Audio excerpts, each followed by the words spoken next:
Let's do the eigenvalue problem. We're going to do the eigenvalue problem with something that we can visualize, and that's the rotation of a rigid object. And we're going to use the simplest rotating object possible, which is just three masses connected together by sticks. And I'm going to model it, and we're going to do everything. But let me just show you what we're talking about here. Okay, and then I'll show you the eigenvalue problem. We've got a lot of work to do. So imagine I have three masses in this triangle corner right here, like that. This has a mass of 1/2, 1, and 1/2, and these two lengths are 1.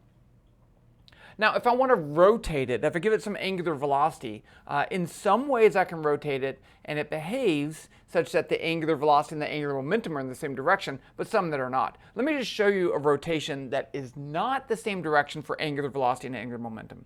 Okay, switching to the computer right here. So there's my three masses, and you'll notice that they do not rotate in a constant way, right? So it tumbles. So if it tumbles, the angular velocity vector and the angular momentum vector are not the same. Because here the angular momentum has to be the same. It's a free rotating object. There's no torque on it. So the angular momentum vector has to be constant. So this is finding the directions of the angular velocity that don't tumble is the eigenvalue problem. Okay, so let's talk about that real quick briefly, and then we'll get into the work. So we have this. We define angular momentum as I omega, where I is the moment of inertia tensor, and we'll find that out in a little bit. So we're saying, what directions can I give omega such that L and omega are the same thing? In general, I can say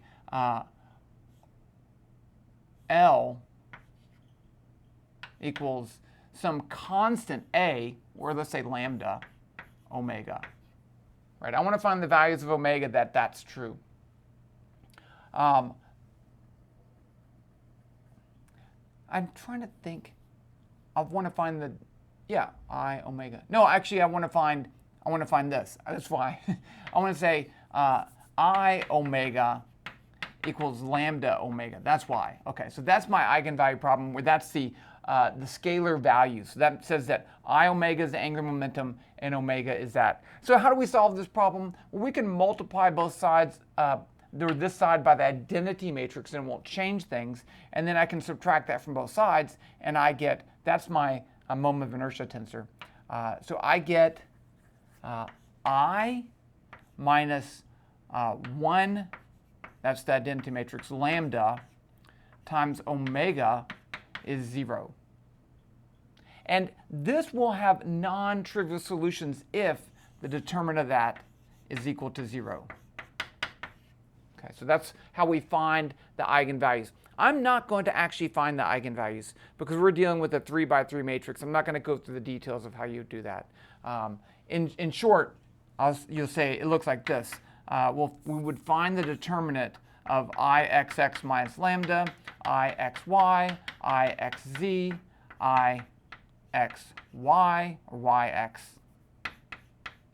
Iyy minus lambda, Iyz, Izx, Izy, Izz minus lambda. Take the determinant of that, and we can find our values of lambda, and then come back up here, and we can find our eigenvectors.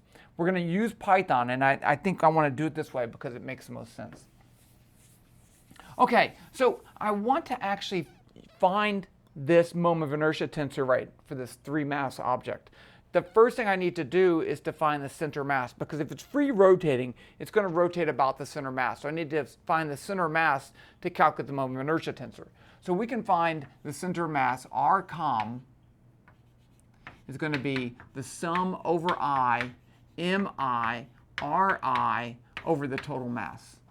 So I'm going to take each mass times its vector location and then add them all together and then divide by the total mass. Let's just go ahead and get the total mass. It's 1 plus a half, so that's 2. And I'm going to do this in the x and y. So I have this in the xy plane. I'm going to first find the x center mass. That's going to be each mass times its x position added together, mass times x position, and then divided by the total mass. So start right here. This one has an x position of 0, so it's 1/2 times 0. This one has an x position of 1, so it's going to be plus, that has a mass of 1. 1 times 1 plus this one is going to be 1/2 times 0, and all of that divided by the total mass of 2. So the x center mass is going to be equal to 1/2. The y center mass is going to be this mass times its y position, so it's 1/2 times 0, plus this mass times its y position, which is 1 times 0, plus this mass of 1/2, plus 1/2 times its y position of 1. All of that divided by 2. So I have 0, 0, 1/2 divided by 2, so it's going to be 1/4. So RCOM is going to be equal to 1/2, 1/4, 0. Now I can find the new, so here's my center mass. It's going to be like right here. I'm going to write the vector positions of these with respect to the center mass. So the vector position of this one with respect to the center mass is going to be its current position minus the center mass position. So I'm going to call that RA. RA is just going to be, that's 0, 0, 0 minus that. So it's going to be negative 1/2, negative 1/4, 0. RB is going to be this position, which has a 1, 0, 0. So it's going to be 1 minus 1/2 is going to be 1/2. 0 minus 1/4 is negative 1/4, 0. And then finally, RC is going to be x value of 0 minus 1/2 minus 1/2. Y value of 1 minus 1/4 is going to be 3/4, 0. And so let's just write up here 1/2, 1, 1/2. Those are the masses. Okay, so now we need to find the moment of inertia tensor. So the moment of inertia tensor, it looks like this. I wrote it out before. I, x, x, I, x, y, I, x, what's that? X, z, I, y, x, I, y, y, I, y, z, I, z, x, I, z, y, I, z, z. So we can find all these elements. So let's just start off. Ixx is going to be the sum over I, mi, yi squared plus zi squared. This is like the real moment of inertia, right? This says what's the moment of inertia about the x-axis. So if we're rotating about the x-axis, only the distance from the x-axis matters. And that's what this is. This is the distance from the x-axis. Okay, let's just go ahead and calculate that. So this is going to be this mass, 1/2, times y squared, which is 1/4 squared, so 1/16, plus 0, because z is 0. The next one is going to be plus 1, because its mass is 1. And then I have its y value squared, so 1/16. And then finally, this one is going to be plus 1/2 times its y value squared. All the z's are 0. So I get 9/16. So now I have 1 over 32 plus 2 over 32. I just got that. Plus 9 over 32. And so that's equal to 12 over 32, which is equal to 6 over 16, or 3/4. So I have Ixx. That one's right up there. I would find Iyy using x and z, and Izz is x and y. And I'm not going to do it because it's going to get really tedious. Now, how do I find the off-diagonal elements? So the off-diagonal elements, xy, is going to be negative the sum over I, mi, xi, yi. So let's do that. It's negative, I'm going to bring the negative in. Negative 1/2 times negative 1/2 times negative 1/4. Right? So it's negative this times that times that. Now the next one I have negative 1 times 1/2 times negative 1/4. And then finally this one is going to be negative 1/2 times negative 1/2 times 3/4. and that would give me the number there. And then I would do the same thing for I, x, z. It'd use the x and z coordinates. That one's pretty easy. That's going to be 0. 0, 0. So that one's 0. And then I don't need to actually refine this one, because if I switch the order x and y, this is going to be the same thing. So that's 0, that's 0. I actually have almost all the elements already. Okay, so I'm going to write down, if you did this, what you'd get. Okay, because I'm going to show you I actually did it in my Python code. So let's take a look at this Python code real quick. I will give you the code, don't worry about that. So this is kind of interesting in that what I have is 3 masses, and they are connected by springs. So I can let it evolve on its own. I can let it rotate however I like. In this case, I give it some initial angular velocity, 1, 0, 1, and then I can see how it rotates. But also down here, I know the masses, I know the locations of the masses. There's a lot of stuff in here. I can calculate the vector location of the center mass. That's what this function does.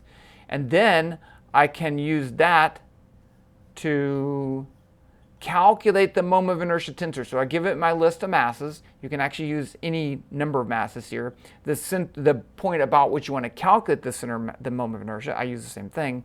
And then I just go through and add up just what I said right there. So it's a lot of stuff. It's not that big of a deal. And it returns the moment of inertia tensor. So let's just run this and scroll down. And there's my tensor. Okay, so let's write that out. So I is going to be equal to 0.375, which is that 3/8? Well, let's just write it. 0.375, 0.2, 1/4, 0, 1/4, right? So that one's the same. 1/2, 0, and then 0.875, which is like 7/8 or something like that. It doesn't really matter. So you can see that if I multiply this by the vector 1, 0, 1, I do not get a vector in the same direction. And you can do that. Okay, you should do that. And I did that, and you can't even see because I didn't switch back over here. Okay, so if you take that moment of inertia tensor operated on that, you do not get the same direction, because that's what we see right there. So the question is, what directions here work? Well, if I wanted to do the actual eigenvalue problem and for this 3x3 matrix, it is not easy. Okay, it's quite a lot of work, and I don't want to do it. So I'm going to show you how to find the eigenvalues and eigenvectors for a 3x3 or 10x10, it doesn't matter, using Python. And we're going to use real Python here, and I'm going to show you how to do this. So you do have to use real Python. If I go over here, again, I didn't switch. Okay, so this is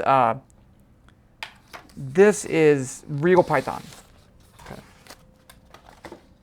So in real Python, I'm using Jupyter Notebooks. You can use Google Colab. That's going to be fine. It's online. You don't have to install anything. The first thing that we need to do is to import our module that we're going to use, which is NumPy. Some people say NumPy. That's fine. Import NumPy as NP. And then I'm going to run that one cell. I like to run that cell just to make sure things are working. Now I'm going to define my matrix. So I is going to be as a matrix, as an array of arrays. So array is a function in NumPy. So this is going to be np.array. And then I need to give it my first list, which is, looking up here, 0.375, 1/4, 0. That should be a comma. And then I need to give my next row, which is 1/4, 0.25, 1/2, 0.50. And then finally my last one, 0, 0, 0.875. And then I always like to print it just to make sure that it thinks it is what I think it should be. And there's my matrix. Same thing. Now, in order to find the eigenvalues and eigenvectors, we can use a built-in function that does it automatically. So I'm going to say A omega equals NP. Let's scroll up a little bit. So it's from the NumPy module, linalg.eig, and then I need to give it the matrix I want to find the eigenvalues for, which is I. And then I'm going to print A, and I'm going to print omega. So these are my eigenvalues. They don't really matter that much. But the important thing is these are my eigenvectors. So they're column vectors now. So this is my first one, negative 0.788, and they're normalized. Negative 7.88, 0.615, and 0. So let's use this and plug it into our other program and see if it does indeed give us an angular velocity that works. I'm just going to copy this. I'm going to go over my other code, which is in WebVPython. And up here, I'm going to go to Edit. And then where did I have it in here? I think it was up here, near the top.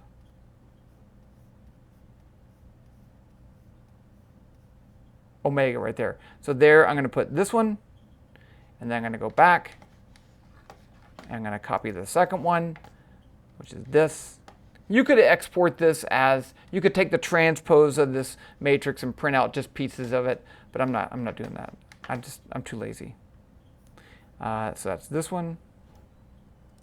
And then that was 0. So let's run it and see if it does indeed rotate in a normal fashion. Look at that. It's kind of awesome, right? You see how it's rotating and not tumbling. That says the angular momentum and the angular velocity are in the same direction. Okay, well, let's try our other one. So let's go back over here and get our other thing. So here we have this value. Oh, it just switched to negative. I can do that. Switched to negative. They're both negative. So that's going to be, let's just put a negative right there. I'm going to delete that. I'm going to cut this. I'm going to paste it right there and put a comma. Okay, let's see if this one works. Works. Pretty good. Oh, wait. No, it's working. Oh, it's tumbled a little bit. Okay, so I think in that case, it was very, very close to being correct, but we have a rounding error. I'm going to say rounding error. Let's go get that last one. You should have 3. Here's my last one, 0, 0, 1. That one makes sense. So let's put in that one, angular velocity vector of 0, 0, 1.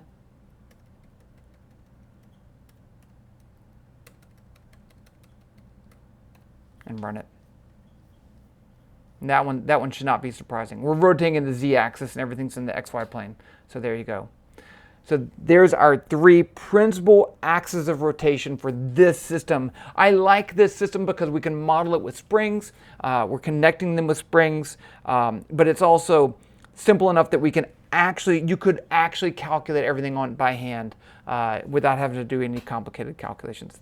Yes, the eigenvalue would be the most complicated thing. Okay, I'll put a link to this code down below, and that's that. Talk to you later. Bye.